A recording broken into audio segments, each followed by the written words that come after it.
السلام علیکم ورحمۃ اللہ۔ الحمد للہ وکفا وسلام علی من لا نبی بعد۔ اللہ مہربان کے فضل و کرم سے ہمارا آج کا سبق سورہ کاف کی آیت نمبر 22، 23 اور 24 ہوگا۔ یہ 15واں پارہ ہم نے شروع کر رکھا تھا، تو یہ 15واں پارہ ہے اور یہ 15ویں پارے کا 15واں رکوع ختم ہو رہا ہے 22 نمبر آیت پہ۔ تو ہم 22، 23 اور 24 آج پڑھیں گے انشاءاللہ۔ تو قرآن پاک کھول لیجئے۔ اعوذ باللہ من الشیطان الرجیم، بسم اللہ الرحمن الرحیم۔ سیقولون، ان قریب وہ کہیں گے۔ یہ سین ان قریب کے لیے ہوتی ہے، مستقبل قریب کے لیے۔ یا کا معنی وہ، واو نون جو آخر پہ ہے یہ جمع کی علامت ہے، تو درمیان میں بچا کاف واو لام۔ تو اردو میں قول بات کو کہتے ہیں، اور قالا قول، قالو یہ آپ بہت بار پڑھ چکے ہیں۔ سیقولون، ان قریب وہ کہیں گے، سب کہیں گے، جمع کا صیغہ ہے۔ ثلاثہ، تین، آج گنتی آپ کی دہرائی جائے گی عربی کی تھوڑی سی۔ ثلاثۃ الرابعہم، ان کا چوتھا، کلبہم کتا۔ یہ ثلاثہ تین، رابعہ یا ربع یہ چوتھے کو کہتے ہیں، اور کلب کتے کو کہتے ہیں، کاف لام با۔ اور اگر کاف نقطوں والا ہو، قلب، قلب، تو وہ دل کو کہتے ہیں۔ یہ کاف جو ہے یہ کتاب والا ہے، تو اس کا معنی کتا ہے، کلب، ہم ان کا۔ وَيَقُولُونَ، اور وہ سب کہیں گے، خمسہ، پانچ۔ اب پانچ کی عربی بھی آ گئی۔ خمسۃ سادسہم، سادسہم ان کا چھٹا، سادس چھٹا، ہم ان کا، کلبہم ان کا کتا، پانچ وہ اور چھٹا ان کا کتا۔ رجمم بالغیب، پتھر مارنا غیب کے ساتھ۔ رجم، جب حج کرتے ہیں ہم تو وہاں رجم کرتے ہیں، شیطان کو کنکریاں مارتے ہیں۔ تو یا اسلام میں اگر شادی شدہ مرد یا عورت زنا کرے تو اس کو بھی رجم کیا جاتا ہے اسلامی سزا میں، پتھر مار مار کر ہلاک کر دینا۔ تو رجمم پتھر مارنا، بالغیب غیب کے ساتھ، یعنی بن دیکھے، بن دیکھے پتھر مارنا ہے۔ یہ محاورہ ہے، جیسے ہم اردو میں کہتے ہیں اندھیرے میں پتھر، اندھیرے میں نشانہ لگانا یا اندھیرے میں تیر چلانا۔ تو یہ تکا لگانے کے لیے عربوں میں بولا جاتا تھا، غیب کے ساتھ یعنی بن دیکھے پتھر مارنا۔ وَيَقُولُونَ، اور وہ سب کہیں گے، سبع، سات، سات کی عربی بھی آ گئی۔ سبع وثامنہم، اور آٹھواں ان کا، کلبہم کتا، یعنی وہ سات، یہ اصحاب کہف کی بات ہو رہی ہے نا، اور آٹھواں ان کا کتا۔ قل، آپ فرما دیجئے پیارے محمد صلی اللہ علیہ وسلم، یہ بریکٹ میں کریں گے، قل، کہہ دیجئے، فرما دیجئے، ربی، میرا رب، عالم، خوب جاننے والا ہے۔ عین لام میم علم کو کہتے ہیں، تو علم جاننا ہوتا ہے۔ بعدتہم، ان کی تعداد کو، عین دال تا، تو عین دال دال عدد بھی آپ بنا سکتے ہیں، یہ دال کے اوپر شد ہے۔ عدد کیا ہوتا ہے؟ گنتی، جب آپ گنتے ہیں کسی چیز کو تو اعداد کا استعمال کرتے ہیں۔ بعدتہم، ان کی تعداد کو، بعدتہم ما یعلمہم الا قلیل، نہیں وہ جانتے مگر تھوڑے۔ ما کے معنی نہیں، پہلے بھی بتایا تھا کہ ما کے معنی نہیں اس وقت ہوتا ہے جب آگے الا آئے، جیسے قلیل سے پہلے الا آیا ہے۔ یعلمہم، وہی علم والا ہے، جاننا، الا قلیل، اردو میں بھی ہم قلت اور کثرت بولتے ہیں، قلیل بھی بولتے ہیں تھوڑے کے لیے، کثرت اس کا اپوزٹ ہے۔ فلا تماری فیہم، فا کے معنی پس، لا نہیں، تا تو، ماری تو، پس تو نہ جھگڑ۔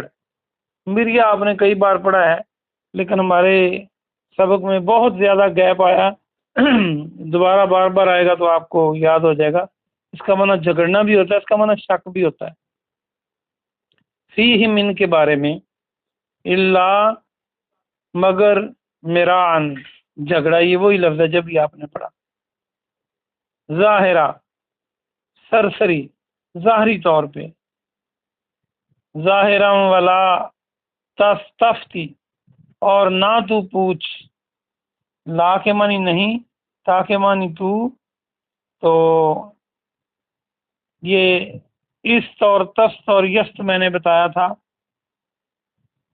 طلب کرنے کے لیے، تو آگے فتویٰ بن سکتا ہے، اگلا جو ورڈ بچتا ہے۔ فتویٰ کیا ہوتا ہے؟ پوچھ گچھ ہوتی ہے، فتویٰ دینا، بات کرنا۔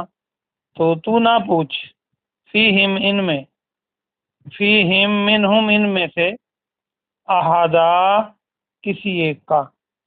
با محاورہ ترجمہ دیکھیے، ان قریب وہ سب کہیں گے، یہ سابع کاف کی بات ہو رہی ہے۔ وہ چونکہ آپ سورہ کاف پڑھ رہے ہیں اور یہ اس قوم کی بات ہو رہی ہے، سابع کاف کی جو قوم تھی، وہ ان قریب کہیں گے کہ وہ تین تھے، کون؟ سابع کاف، اور چوتھا ان کا کتا تھا، اور وہ کہیں گے وہ پانچ تھے اور چھٹا ان کا کتا تھا، اور یہ اندھیرے میں پتھر مارنا ہے، یعنی یہ غیب میں بن دیکھے پتھر مارنا ہے۔ اب بغیر دیکھے کوئی پتھر مارے گا، کسی پرندے کو فرض کریں ماریں یا کسی جانور کو، ادھر نہ دیکھ رہے ہیں تو کیا لگنا ہے اس پتھر میں؟ وہ تو نشانہ تکا کے لگانا پڑتا ہے، پھر بھی بڑی مشکل سے لگتا ہے۔ تو یہ جب کسی ایسی بات کو جو بہت کمزور ہو وہ ہو تو اس کے بارے میں اندازہ لگانے میں عربی میں کہتے ہیں۔ اور وہ کہیں گے کہ وہ سات تھے اور آٹھواں ان کا کتا، آپ فرما دیجئے کہ ان کی تعداد کو میرا اللہ خوب جاننے والا ہے، مگر نہیں جانتے، مگر کم لوگ، یعنی کچھ لوگ جانتے ہیں، سارے نہیں جانتے اس کو۔ آپ اس کے بارے میں جھگڑا نہ کریں، مگر سرسری جھگڑے سے مراد ہے کہ گفتگو کر لیں، لیکن یہ بہت تعداد ان کی ضروری بات اتنی نہیں ہے کہ اس پر محفلیں جما دی جائیں اور بہت زیادہ وقت لگایا جائے کہ وہ کتنے تھے۔ اصل میں اس میں جو سبق ہے کہ اللہ نے قرآن میں نازل کیا، ہمیں سبق کیا ملتا ہے اس پہ غور کرنا چاہیے۔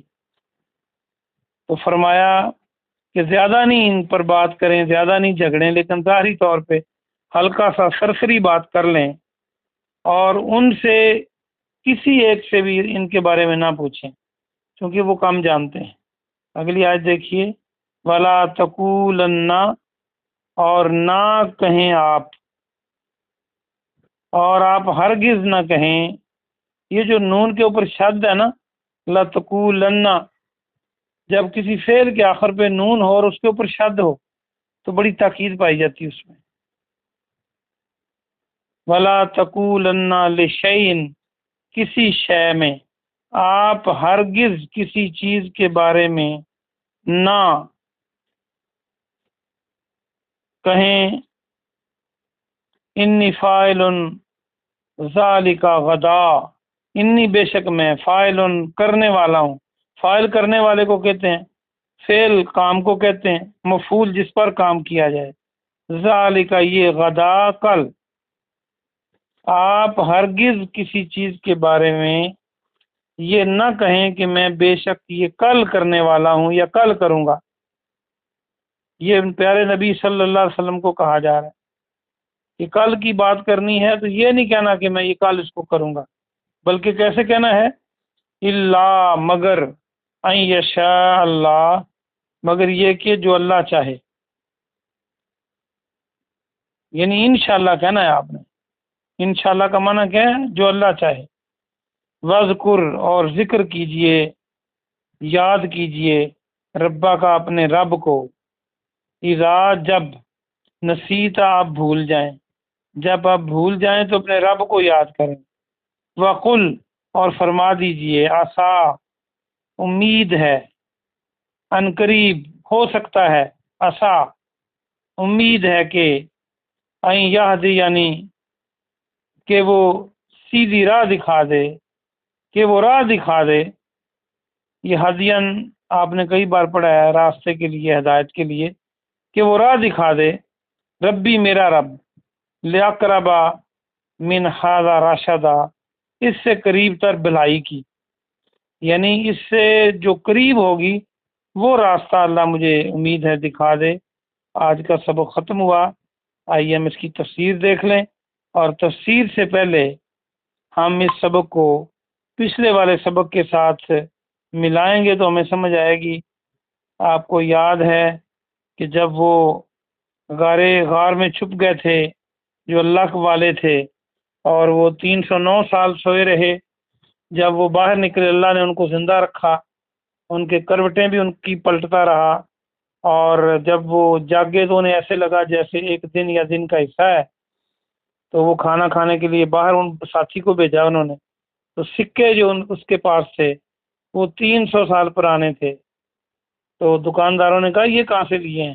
تو پھر بات کھلی کہ یہ تو وہ نوجوان ہے جن کا قصہ مشہور تھا کہ فلاں بادشاہ کے دور میں یہ چھپ گئے تھے اور آج تک نہیں ملے، تو اللہ پاک نے اس طرح ان کو زندہ رکھا۔ اللہ جو چاہے کرے، اللہ کو کون پوچھنے والا ہے؟ تو پھر جو وہ قوم تھی ان کی، کچھ مسلمان ہوئے کچھ نہ ہوئے، تو ان میں سے انہوں نے کہا تھا کہ ہم اس پر مسجد بنا دیں، یہ لوگوں نے کہا تھا، اس قوم کے لوگوں نے۔ تو آگے یہ پھر دوبارہ شروع ہو رہا ہے کہ اللہ فرماتا ہے کہ عنقریب یہ کہیں گے۔ مفسرین نے کہا ہے کہ اس قوم کی بات ہو رہی ہے کہ وہ تکے لگاتے ہیں، اندازے لگاتے ہیں کہ کتنے تھے اصحاب کہف، یہ 3 کہیں گے اور کہیں گے چوتھا ان کا کتا، اور پھر فرمایا وہ 5 کہیں گے اور چھٹا ان کا کتا کہیں گے، ان کے ساتھ ایک کتا بھی تھا۔ یہ اندھیرے میں پتھر مارنا ہے، یعنی یہ 2 باتیں کر کے 3 اور ان کا کتا، 5 اور ان کا کتا، اللہ نے خود فرما دیا کہ یہ کمزور بات ہے، یہ تو اندھیرے میں پتھر مارنے کے برابر ہے، تکا لگانے کے برابر ہے، بغیر دیکھے پتھر مارنے کے برابر ہے۔ تو اللہ آگے فرماتا ہے کہ وہ کہیں گے وہ 7 تھے، اس کو اللہ نے نہیں کہا کہ یہ کمزور بات ہے، تو مفسرین نے کہا ہے کہ وہ ان کی تعداد 7 تھی۔ اصحاب کہف کتنے تھے؟ 7 تھے، اور 8واں ان کا کتا تھا۔ آگے یہ بھی فرما دیا کہ پیارے نبی ایسی باتوں میں نہ جھگڑیں، انہیں کہہ دیں کہ ان کی تعداد کا صحیح علم تو میرے اللہ کو ہے، اور بہت کم لوگ جانتے ہیں اس کو، تو نہ ان جھگڑا کریں ان سے، اور تھوڑی بہت ہی بات کر لیں۔ اس سے ہمیں یہ پتہ چلتا ہے، سبق ملتا ہے کہ آپ کسی کو کوئی حق بات بتائیں، نیکی کی بات بتائیں، اگر وہ نہیں مان رہا آگے سے جھگڑتا ہے تو چپ کر جائیں، یہ نہیں کہ آپ کے ہاتھ میں سوٹا ہو اور جب تک وہ نہ مانے اس کو چھوڑے نہ، یہ ہمیں اس سے سبق ملتا ہے۔ تو آگے فرمایا کہ ان سے نہ پوچھیے کیونکہ ان میں سے کوئی بھی نہیں جانتا، تو پھر ان سے پوچھنے کا فائدہ کیا ہے جو جانتا ہی نہیں؟ اسی لیے علم بھی اسی سے سیکھنا چاہیے جو جانتا ہو، جو نہیں جانتا ہوگا آپ کو غلط علم سکھا دے گا، اور پھر وہ آپ نقصان میں جائیں گے۔ اگلی آیت میں فرمایا کہ آپ ہرگز یہ نہ کہا کریں کہ میں کل کرنے والا ہوں۔ مفسرین کہتے ہیں کہ یہ سورت کا نزول بھی اسی وجہ سے ہوا تھا کہ یہودیوں نے یا کفار مکہ نے 3 سوال پوچھے تھے نبی پاک صلی اللہ علیہ وسلم سے کہ اگر آپ سچے نبی ہیں تو یہ ان 3 سوالوں کا جواب دے دیجئے۔ ایک یہ اصحاب کہف کون تھے، ذوالقرنین کون تھا، اور روح کیا ہے؟ آپ نے 2 کے جواب دے دیے، روح کیا ہے اور ذوالقرنین کا، اور اصحاب کہف کے بارے میں آپ کو امید تھی کہ وہی آئے گی تو میں کل بتا دوں گا، آپ نے کہہ دیا میں کل بتاؤں گا، تو 18 دن وہی نہیں آئی، بعض مفسرین نے کہا 2.5 مہینے وہی نہیں آئی، اور وہ بڑے خوش ہونے لگے اور آپ کو تنگ کرنے لگے کہ دیکھیں یہ اللہ کے نبی ہوتے تو پھر یہ انہوں نے کل کہا تھا، اتنے دن گزر گئے، یہ جواب نہیں دے رہے۔ تو اللہ فرماتا ہے پیارے نبی صلی اللہ علیہ وسلم آپ کل کی بات کریں تو ایسے نہ کہا کریں میں کل بتاؤں گا، ایسے کہا کریں انشاءاللہ میں کل بتاؤں گا، یعنی اللہ چاہے گا تو بتا پاؤں گا، اللہ نہیں چاہے گا تو نہیں بتا پاؤں گا، یعنی اللہ مجھے بتائے گا اور پھر وہ چاہے گا۔ اور جب آپ بھول جائیں تو اپنے رب کو یاد کیا کریں۔ تو اس سے یہ بھی پتہ چلتا ہے، دیکھیں یہ کلیئر کٹ لفظ ہے، اذا نسیتا، جب آپ بھول جائیں، کہ نبی بھی بھول سکتا ہے اور اللہ انہیں یاد کرا دیتا ہے۔ اور اللہ کو یاد کریں تو کئی لوگ یہ کہتے ہیں دیکھیں جی یہ ایسا کیوں آپ کہہ رہے ہیں، جب اللہ نے قرآن میں فرما دیا کہ پیارے نبی جب آپ بھول جائیں تو آپ اللہ کو یاد کریں۔ یہ بات بہت قابل غور ہے کہ آپ کا اور میرا اور عام انسانوں کا بھولنا تو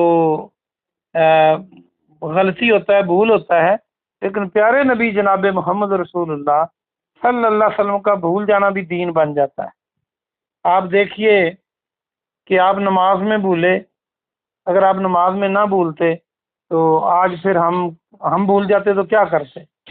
اس لیے صحیح حدیثوں میں بھی یہ بات ہے، اور پیارے نبی کی یہ شان ہے کہ آپ بھول بھی جائیں تو وہ بھی امت کے لیے خیر اور رحمت اور برکت ہے اور دین ہے۔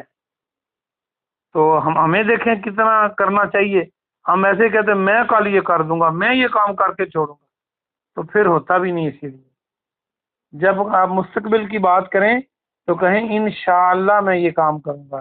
اور کئی لوگ انشاءاللہ کہتے ہیں لیکن وہ زبان سے کہہ رہے ہوتے ہیں، گردن کے اوپر سے، ان کے ذہن میں دل میں یہ نہیں آتا کہ اللہ چاہے گا تو کروں گا۔ یہ بھی بری بات ہے، رٹا رٹایا انشاءاللہ کہہ دینا۔ جب آپ انشاءاللہ کہیں تو آپ کے ذہن میں ہونا چاہیے کہ میرا اللہ چاہے گا تو یہ میں کام کر پاؤں گا۔ تو اس لیے آپ کہہ دیجئے کہ میرا اللہ اس سے قریب تر بلائی کی مجھے راہ دکھا دے گا۔ تو اللہ پاک سے دعا ہے کہ اللہ پاک آپ کو اور مجھے قرآن اور صحیح حدیث سمجھنے کی توفیق عطا فرمائے اور عمل کی توفیق عطا فرمائے۔ سبحان ربک رب العزت عما یصفون وسلام علی المرسلین والحمد للہ رب العالمین۔